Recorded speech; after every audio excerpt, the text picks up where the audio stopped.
Believe in yourself. Imagine you're standing at the edge of a dense forest. You have a map, a compass, and a clear destination. But as you take the first step, a voice whispers, "What if you're not strong enough to make it through?" Most of us don't fail because we lack talent or opportunity. We fail because we stop at the tree line, waiting for a permission slip that never arrives. We are waiting for the world to tell us we're ready, when the truth is, the world is waiting for us to believe it first. Today, we're exploring why the phrase "believe in yourself" isn't a cliché, it's a survival strategy.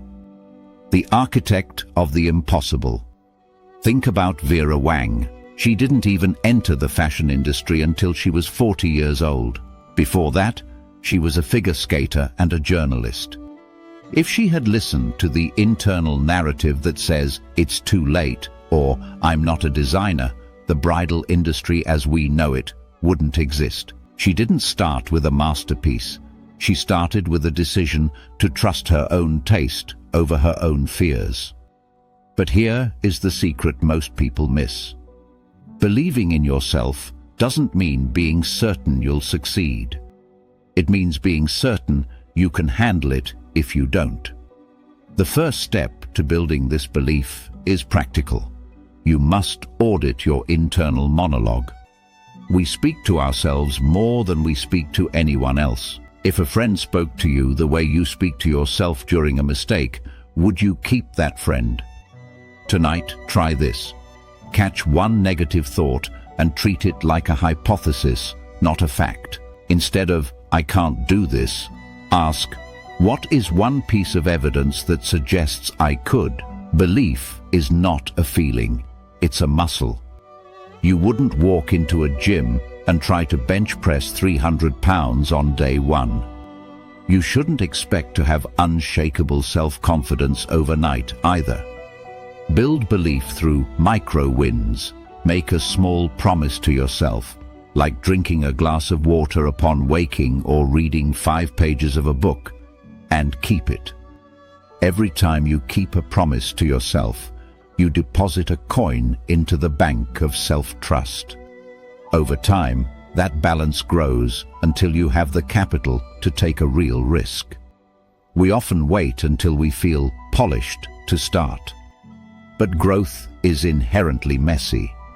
Real self-belief is the willingness to be a beginner. It's the calm confidence that says, "I am currently unqualified, but I am infinitely capable of learning." When you stop fearing the embarrassment of the starting line, you become dangerous.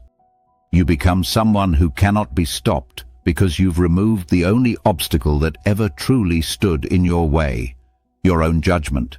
Believing in yourself isn't about frantic productivity or hustle culture. It's about balance. It's about knowing when to push and when to sit in quiet reflection, honoring the journey you've already traveled. You are not the mistakes of your past, and you are not the fears of your future. You are the person standing here right now, capable of choosing a new direction. Try this tonight. Write down 3 things you've survived that you once thought would break you. Look at that list and realize that your track record for getting through impossible days is currently 100%. Let's build this foundation of trust together. If you found a moment of peace in this message, subscribe to Clarity Path and share one thing you're choosing to believe about yourself in the comments below. Your journey doesn't start when the fear goes away. It starts when you decide to walk anyway.